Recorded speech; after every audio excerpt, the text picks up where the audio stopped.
جبریل امین علیہ السلام نے نبی کریم صلی اللہ علیہ وسلم کو پہنچایا۔ حضور صلی اللہ علیہ وسلم اللہ کی عطا سے فوراً یاد کر لیتے تھے، آپ کو پورا یاد تھا۔ قلب کی تخصیص کی اللہ نے، دل کیا فرمایا؟ علی قلبک، محبوب آپ کے قلب پر۔ حالانکہ اسی قرآن میں ہم پڑھتے ہیں لو انزلنا ھذا القرآن، اگر اس قرآن کو ہم نازل کرتے علی جبل، پہاڑ پر، لرأیتہ خاشعا متصدعا من خشیۃ اللہ، تو آپ دیکھتے کہ اللہ کے خوف اور خشیت سے وہ پہاڑ چورا چورا ریزہ ریزہ ہو جاتا۔ پہاڑ کتنا مضبوط ہوتا ہے، مگر فرمایا اس کو پہاڑ پر اتارتے تو وہ ریزہ ریزہ ہو جاتا۔ نبی پاک کے دل پر اترا، آپ کا دل پھٹا نہیں، کوئی اس میں شگاف آیا نہیں، وہ ریزہ ریزہ ہوا نہیں۔ تو پتہ چل گیا دنیا کے کسی پہاڑ میں وہ قوت نہیں ہے جو قلب مصطفیٰ میں ہے صلی اللہ علیہ وسلم۔ اللہ تعالیٰ فرماتا ہے عَلَىٰ قَلْبِكَ لِتَكُونَ مِنَ الْمُنذِرِينَ، آپ کے دل پر، تمہارے دل پر، کہ تم ڈر سناؤ۔ نبی کریم صلی اللہ علیہ وآلہ وسلم پر جب یہ قرآن نازل ہوتا تھا تو ثقل وحی کتنا بوجھ ہوتا تھا۔ ایک صحابی کہتے ہیں میرا گھٹنا، جس کو آپ نی کہتے ہیں انگلش میں، وہ kہتے ہیں حضور صلی اللہ علیہ وسلم کے گھٹنے کے نیچے تھا، میں بیٹھا ہوا تھا، حضور صلی اللہ علیہ وسلم کا گھٹنا مبارک میرے گھٹنے کے اوپر تھا، اچانک وحی نازل ہونی شروع ہو گئی، میں چلا اٹھا کہ میرا گھٹنا ٹوٹ جائے گا، اتنا بوجھ۔ وہ لوگ جو برابری کے دعوے کرتے ہیں ان کو سوچنا چاہیے، غور کرنا چاہیے۔ جبریل امین جب کبھی آتے، کبھی اپنی شان میں فرشتے ہونے کی حالت میں اور کبھی بشری صورت میں آتے۔ اگر آیات قرآنی احکام شریعت اور حلال و حرام کے بارے میں ہوتی تو وہ انسانی شکل میں، بشری شکل میں آتے، حضور صلی اللہ علیہ وسلم کے پاس آتے۔ ایک مرتبہ ایک شخص آیا حضور صلی اللہ علیہ وسلم کے پاس آ کر اپنے دونوں گھٹنے، جس طرح اتحیات بیٹھتے اس طرح بیٹھ کر نبی پاک کے گھٹنوں سے ملا لیے اور سوال کرنے لگے۔ مشکات شریف کی پہلی حدیث اس نے سوال کیے، ایمان کیا ہے، اسلام کیا ہے، احسان کیا ہے؟ نبی پاک صلی اللہ علیہ وسلم نے جواب دیے۔ جب وہ چلا گیا فرمایا میرے صحابیوں جانتے ہو یہ کون تھا؟ صحابہ کا طریقہ تھا، بڑے ادب سے کہتے تھے اللہ اور اس کا رسول ہی زیادہ جانتا ہے۔ فرمایا یہ جبریل تھا۔ کون تھا؟ اتاکم یعلمکم دینکم، یہ تمہیں تمہارا دین سکھانے آیا تھا۔ نبی پاک نے بتایا کہ یہ کون تھا؟ جبریل تھا۔ صحابہ ان کو ویسے نہیں پہچانتے تھے، لیکن حضور نے بتایا کہ تو وہ بشری شکل میں بھی آتے۔ حضرت مریم کے پاس گئے جب جبریل امین، قرآن میں ہے فَتَمَثَّلَ لَهَا بَشَرًا سَوِيًّا، پورے بشر کی شکل میں، پورے ٹھیک ٹھاک انسان کی شکل میں گئے۔ اس وقت وہ فرشتے تھے یا نہیں؟ نور تھے یا نہیں؟ پوچھ رہا ہوں آپ سے۔ لیکن لباس بشری میں آئے، پتہ چلا نور لباس بشری میں آئے، اس کے نور ہونے میں کوئی فرق نہیں آتا۔ تو وہ لوگ جو کہتے ہیں نبی اگر نور ہیں تو بشر کیسے، بشر ہیں تو نور کیسے، تو قرآن نے بتایا جبریل امین بشر کی شکل میں آئے، وہ نور بھی تھے، لباس بشری میں بھی آئے، کوئی شک شبہ نہیں ہے۔ میرے دوستوں اور بزرگوں،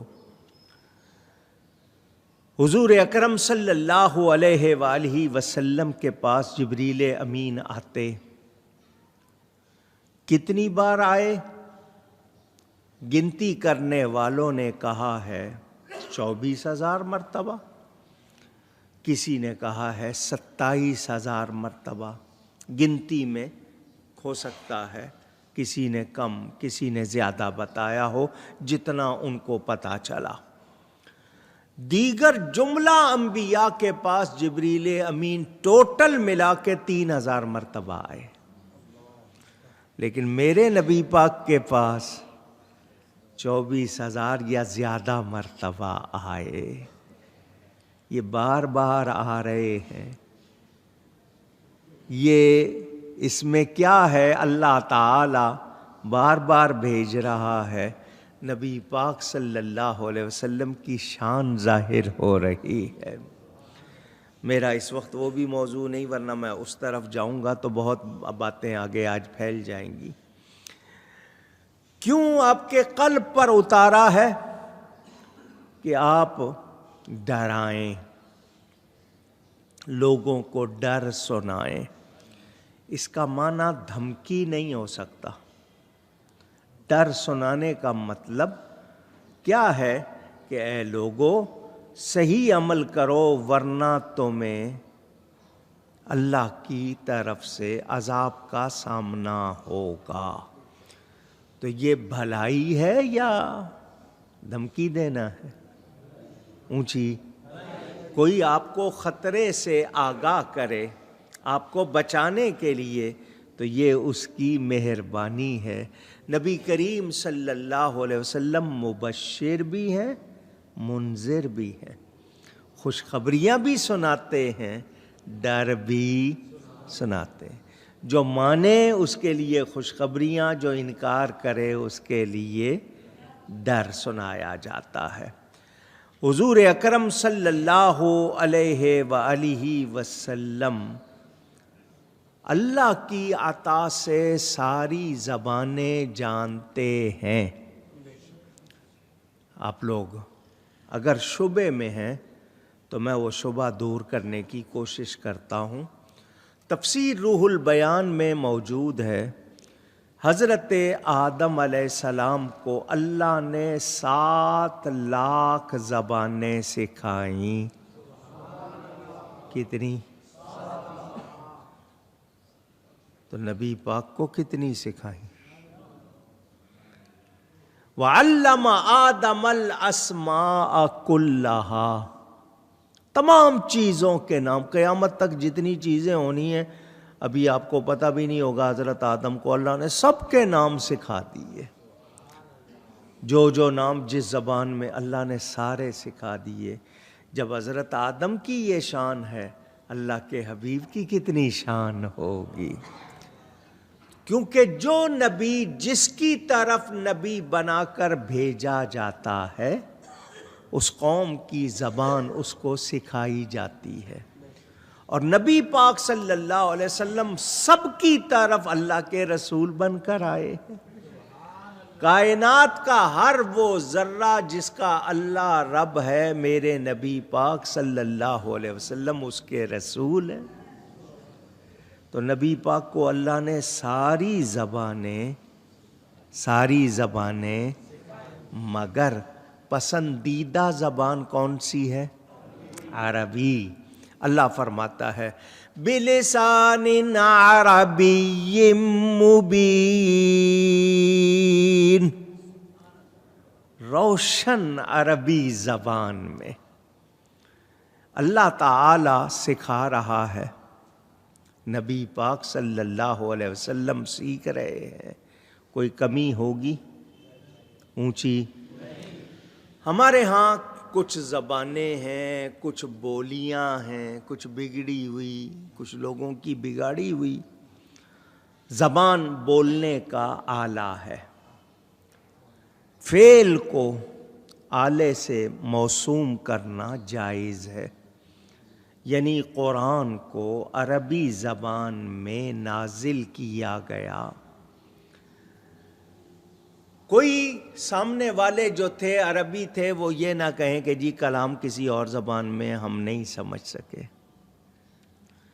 مگر وہی لوگ جو عربی میں بہت اپنے آپ کو اعلیٰ سمجھتے تھے، قرآن سن کر ان کو بھی کہنا پڑا کہ ایسا کوئی کلام نہیں. سنتے تھے، وہ متاثر ہوتے تھے، کہتے بھی تھے کہ ایسا پیارا کلام کوئی اور نہیں سنا. اور نبی پاک صلی اللہ علیہ وسلم، کیونکہ نبی اللہ کا شاگرد ہوتا ہے، کسی اور کا شاگرد نہیں ہوتا، تو نبی پاک کے بارے میں وہ جانتے تھے. انہی کے درمیان 40 سال گزارے تھے. اور پھر ان کے سامنے جب کلام الہی پڑھا تو وہ دنگ رہ گئے.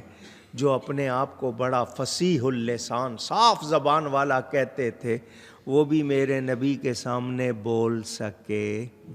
اعلیٰ حضرت امام اہل سنت اسی کی ترجمانی فرماتے ہیں. فرماتے ہیں تیرے آگے یوں ہیں دبے لچے فصحاء عرب کے بڑے بڑے. آپ کے سامنے عرب کے بڑے بڑے فصحاء، صاف زبان بولنے والے، اونچی زبان، اعلیٰ زبان بولنے والے آپ کے سامنے دبے لچے ہیں. ان کی جرت نہیں ہو رہی کہ آپ کے سامنے کچھ بول سکے. دبے لچے کا مطلب سمجھ گئے نا، کہ وہ دم ان کا نکلا ہوا ہے، وہ بول پا نہیں رہے. تیرے آگے یوں ہیں دبے لچے فصحاء عرب کے بڑے بڑے.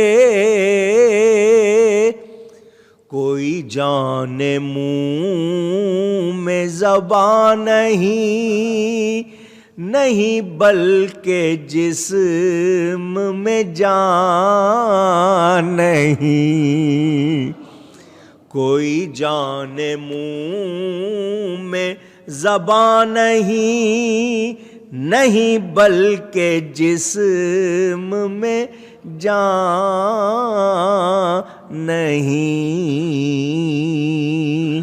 ان کی مجال نہیں ہو رہی آپ کے سامنے بولے، کیونکہ آپ کے منہ پر رب بول رہا ہے. یہ رب کا کلام آپ سنا رہے ہیں، ان کی جرت نہیں آپ کے سامنے بولے.